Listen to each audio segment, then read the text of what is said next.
नमस्कार सर्वांना, Rupali delicious kitchen मध्ये आपलं स्वागत आहे।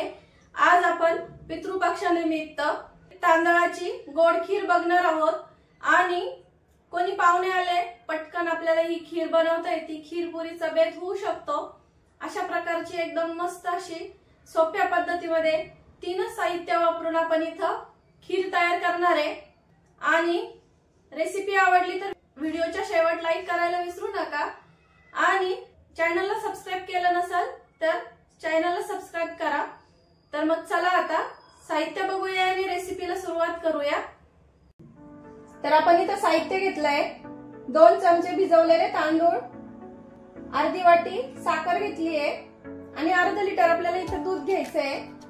हे तीन साहित्य वापरून फक्त खीर केली तरी चालेल, बाकीचं हे ऑप्शनल आहे। आणि वजनी प्रमाण साखरेचं वजनी प्रमाण म्हणाल तर 50 ग्रॅम साखर इथं घेतलेली मी अर्धा लिटर दुधासाठी। 2 चमचे खोबरं, सुकं खोबरं घेतलंय, इथे तुम्ही ओलं खोबरंही घेऊ शकता। वेलची पूड आणि चिमूटभर त्यामध्ये जायफळाची पूड घेतली आहे। 4 ते 5 काजू, 4 ते 5 बदाम, 4 ते 5 पिस्ते आणि 4 ते 5 आपल्याला केशरच्या काड्या घ्यायच्या आहे। आणि तुम्हाला म्हणल्याप्रमाणे इथं मी अर्धा लिटर दूध घेतलंय, एकदा गरम करून घेतलंय।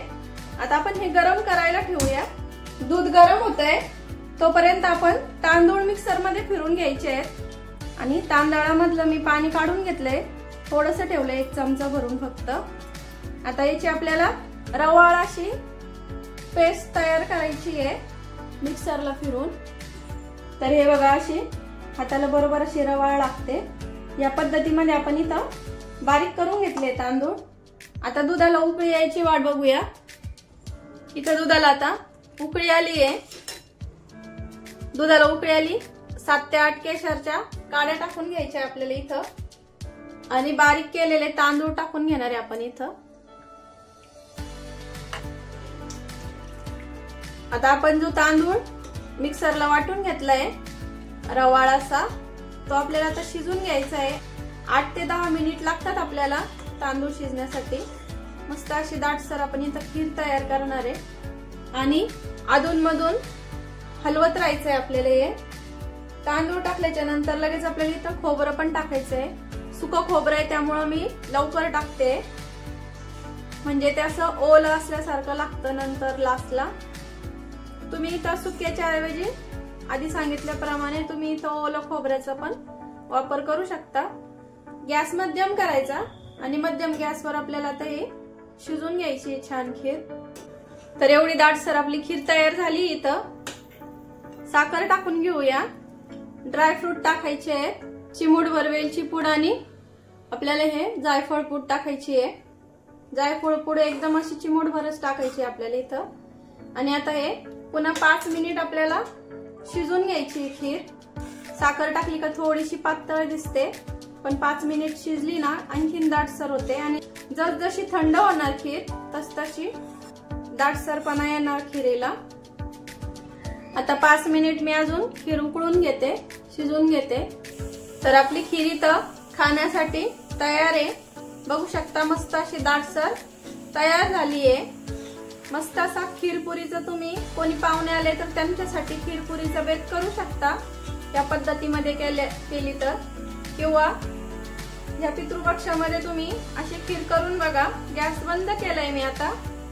एवढी घट्टसर ठेवायची, कारण जशी जशी थंड होत चालते खीर तशी ती घट्ट होत चालते, त्यामुळे एवढी पातळ ठेवायची म्हणजे खाताना छान लागते।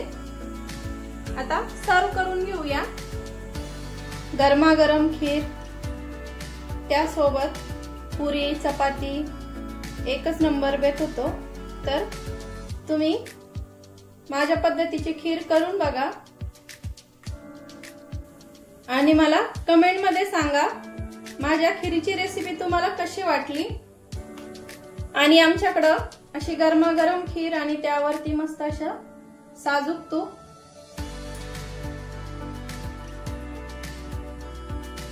शक्यतो आमच्याकडं वरणच घेतात साजूक तूप। तुम्हाला जर खिरीमध्ये टाकायचं असेल तर तुम्ही तसंही करू शकता। तर मस्त गरमागरम खीर आणि त्यासोबत पुरी, तर नक्की ट्राय करा रेसिपी आणि आता रेसिपी तुम्हाला आवडलीच असेल, त्यामुळे लाईक करायला विसरू नका। रेसिपी आवडली असेल तर लाईक, शेअर, सबस्क्राईब करा आणि रेसिपी नक्की ट्राय करा, कारण घरचं जेवण हे खरंच स्वादिष्ट असतं। अशाच नवीन छान छान रेसिपींसोबत पुन्हा भेटूया, तोपर्यंत बाय बाय।